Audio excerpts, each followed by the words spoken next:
M doctor Swati Shreyasi. हम लोग oral medicine में स्टेजेस ऑफ टूथ डेवलपमेंट में, जिसमें हम लोग बर्ड स्टेज देखें कि जो बर्ड की तरह बनता है, कैप स्टेज में कैप की तरह, बेल स्टेज है बेल की तरह, और अर्ली बेल स्टेज हम लोग देख लिए थे उसमें क्या क्या होता है। और हम लोग एडवांस बेल स्टेज में है जिसमें हम लोग मिनरलाइजेशन और रूट फॉर्मेशन देखेंगे। तो अब आप ये देखिए इसमें क्या है कि आपका यहाँ इनामल है, ऊपर में एमिलोब्लास्ट से इनामल का फॉर्मेशन हो रहा है और ओडोंटोब्लास्ट से डेंटिन का फॉर्मेशन हो रहा है। ठीक है, अब क्या होता है कि इनामल का ऊपर इंक्रीज करता है कोरोनली और डेंटिन इंक्रीज करता है पल्पली, ये पल्प है।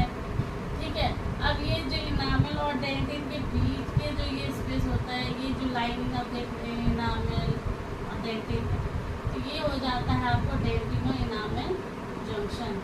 और यहाँ से फॉर्म होते होते जब नीचे में आता है तो ये आपको हो जाता है सीमेंटो इनामल जंक्शन। यहाँ से स्टार्ट होता है आपके रूट के फॉर्मेशन का। ठीक है, यहाँ से क्या स्टार्ट हो गया, रूट के फॉर्मेशन का। अब क्या होता है कि इनामल ऑर्गन फॉर्म करता है स्ट्रक्चर, उस स्ट्रक्चर को हम लोग बोलते हैं हर्स एपिथेलियल रूट सिस्ट। क्या हम लोग बोलते हैं, हर्स एपिथेलियल रूट सिस्ट। और हर्स एपिथेलियल रूट सिस्ट जो होता है, हर्स एपिथेलियल रूट सिस्ट जो हुआ, ये क्या कॉन्सिस्ट करता है, इनर इनामल एपिथेलियल, ये कॉन्सिस्ट आपको करता है inner enamel epithelium and outer enamel epithelium. ये जो है आपका इनर इनामल एपिथेलियम हो गया, ये आपको ये क्यों कॉन्सिस्ट किया, आपका जो है इनर इनामल एपिथेलियम ये और इनर इनामल एपिथेलियम ये दोनों में अंतर है। जैसे कि रूट में इनामल का तो फॉर्मेशन होता नहीं है, पर यहाँ पे इनामल का फॉर्मेशन होता है। यहाँ ये क्यों आया, यहाँ ये इसलिए आया क्योंकि अगर ये नहीं आ रहा था तो यहाँ डेंटिन का फॉर्मेशन होगा, इसलिए इनर इनामल एपिथेलियम यहाँ आता है। और जब यहाँ डेंटिन का फॉर्मेशन हो जाता है तो ये जो है खत्म होते हैं यहाँ ग्रामेनेंट्स के रूप में हो जाता है, जिसको हम लोग रेस्ट ऑफ मेलेसिस कहते हैं। जो न्यूली इरेक्टेड टूथ होता है ये पैराडेंटल लिगामेंट में रेस्ट ऑफ मेलेसिस देखा जा सकता है। ठीक है, ये इनर इनामल एपिथेलियम जब हट जाता है तो क्या हो जाता है, रेस्ट ऑफ मेलेसिस। जो कि न्यूली इरेक्टेड टूथ में आप देखिएगा पैराडेंटल लिगामेंट में रेस्ट ऑफ मेलेसिस आपको मिलता है। ठीक है, तो इनर इनामल एपिथेलियम का यही काम होता है। ये होने के बाद इनर इनामल एपिथेलियम जो होता है रूट हो जाता है, खत्म हो जाता है। और ये जो होता है रूट सरफेस पे कुछ रैमिनेंट्स को असिस्ट करता है, उसी को हम लोग रेस्ट ऑफ मेलेसिस कहते हैं। जो रैमिनेंट कहाँ पाया जाता है, पेरिडोंटल लिगामेंट में, इरेक्टेड टिथ में। अब हम लोग देखेंगे कि रूट का फॉर्मेशन कैसे होता है, सिंगल रूट और मल्टी रूट का फॉर्मेशन कैसे होता है। ठीक है, तो रूट फॉर्मेशन अब स्टार्ट हो गया आपका सीमेंटो इनामल जंक्शन से, आपका रूट का फॉर्मेशन क्या हो गया है, स्टार्ट हो गया है। अभी क्या होगा कि आपका जो है रूट सिस्ट जो होता है वो फॉर्म करेगा एपिथेलियल डायफ्राम। क्या फॉर्म करेगा, एपिथेलियल डायफ्राम। अब एपिथेलियल जैसे कि यहाँ जैसे कि आपको ये देख रहे हैं ना, ऐसे ऐसे स्टार्टिंग में ये ऐसे ही होता है, सीमेंटो इनामल जंक्शन तो स्टार्टिंग में ये ऐसे होता है। फिर उसके बाद क्या होता है, आप यहाँ पे देख रहे हैं एपिथेलियल डायफ्राम। ये क्या हो जाता है कि बेंड कर जाता है। ठीक है, in future cemento enamel junction के बाद so it is a horizontal plane में आता है और ये नैरो डाउन हो करके सर्वाइकल ओपनिंग कर देता है।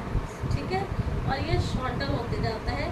तो so when it is happening, जब ये होता है तो प्रोलिफरेशन होता है। कहाँ पे सेल का प्रोलिफरेशन होता है, यहाँ पल्प के पास।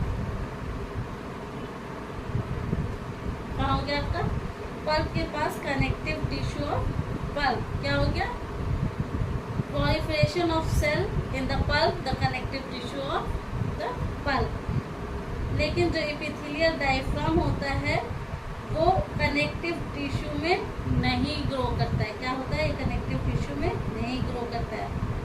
तो एपिथेलियम क्या होता है, कोरोनरी जाता है डायफ्राम और फॉर्म करता है इस तरह का स्ट्रक्चर। जैसा मैंने ये बोला, ये जाता है, फॉर्म करता है स्ट्रक्चर। अब क्या फॉर्मेशन होना स्टार्ट हो जाता है। ये डेंटिन का फॉर्मेशन हो रहा है ना, यहाँ इनर इनामिल एपिथेलियम आपका लूज कर गया तो यहाँ रेस्ट ऑफ मोलेसेस बना। ये क्यों आया था? ताकि इधर डेंटिन का फॉर्मेशन हो सके। तो डेंटिन का फॉर्मेशन वहाँ होता है, डेंटिन वहाँ फॉर्म हो रहा है। और उसी टाइम में all this is happening at the same time the connective tissue of the dental sac surrounding the root से proliferation and hers in double layer। अब यही यहाँ सेम टाइम में सब सारा चीज हो रहा है। क्या हो रहा है? Connective tissue of dental sac. तो डेंटल सैक था जो ये जो आपका ये डेंटल सैक है, इसका जो कनेक्टिव टिश्यू है ये सराउंड कर रहा है किसको? रूट सिथ को। And root sheath is proliferate and hers in the double layer। ठीक है, अब हम लोग क्या देखते हैं कि epithelium persist here is divided into number of strands. यहाँ जो एपिथेलियम परसिस्ट हुआ है ये नंबर ऑफ स्ट्रैंड्स यहाँ डेवलप होता है। ठीक है, जो नंबर ऑफ स्ट्रैंड्स डेवलप होता है, सो व्हेन इट डिवाइड्स, जब ये डिवाइड होता है, then connective tissue get in direct contact with dentin which is present here. तो कनेक्टिव टिश्यू जो होता है डायरेक्ट कनेक्ट होता है डेंटिन में जो कि वहाँ पे है। ठीक है, डायरेक्ट कनेक्ट करता है। अब आप इमेजिन कीजिए कि कैसे होता है।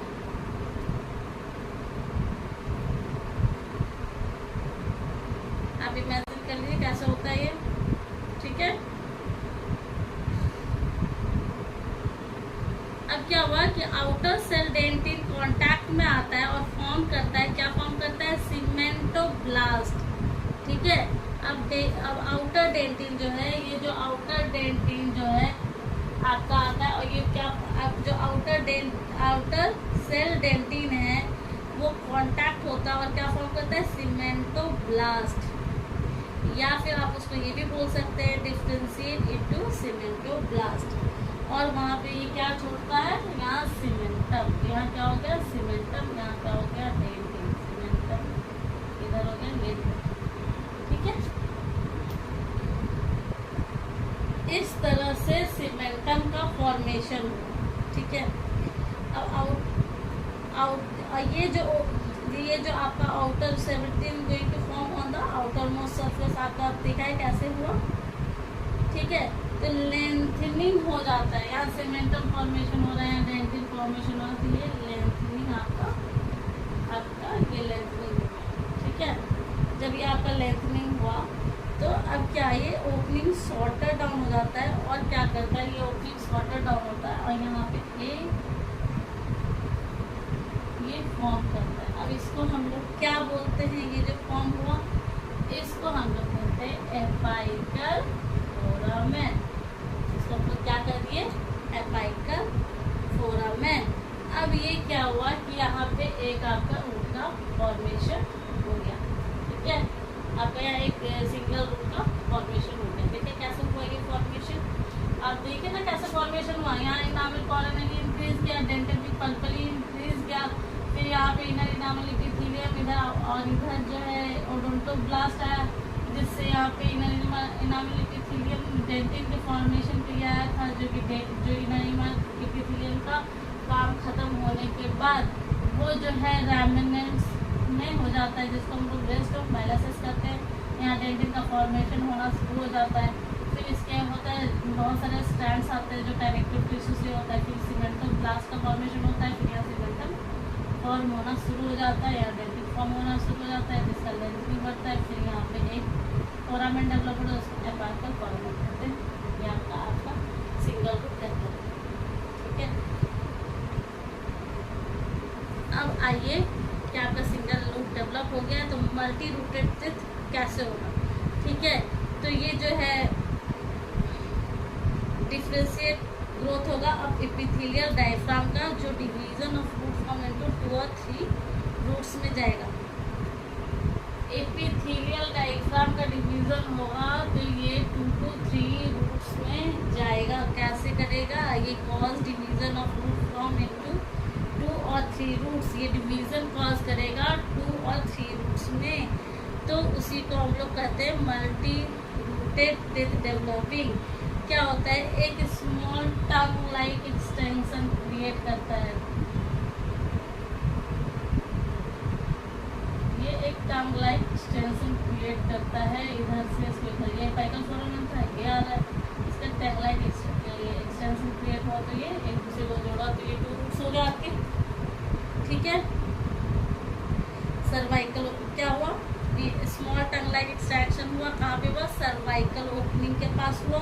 सो द मल्टी रूटेड क्या होता है, एपिथेलियल डायफ्राम जो होता है डेवलप करता है टंग लाइक एक्सट्रैक्शन, टंग लाइक एक्सटेंशन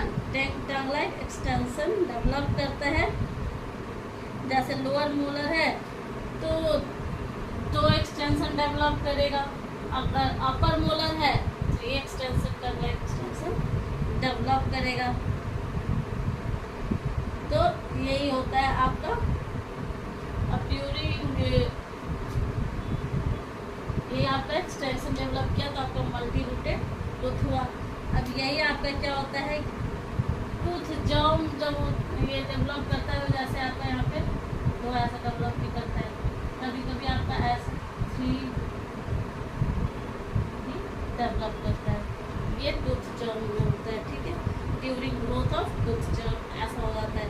अब कभी कभी क्या होता है कि एपिथेलियल रूट से जो होता है सेल ऑफ एपिथेलियल रूट से वो रिमेन करता है और डेंटिन सरफेस और इनामिल का फॉर्मेशन। समटाइम्स क्या होता है कि सेल ऑफ एपिथेलियल रूट से they remain adhere to this dentin surface and they can produce enamel that is called enamel pod. कभी कभी अडेयर करता है और उस सरफेस से क्या फॉर्म होता है, इनामिल पॉड। और इनामिल पॉड जो है कभी कभी कहाँ पे फॉर्म होता है, कभी कभी आपका फॉर्म होगा furcation area of the root of molars, furcation in the root of molars में भी कभी कभी ये फॉर्म होता है।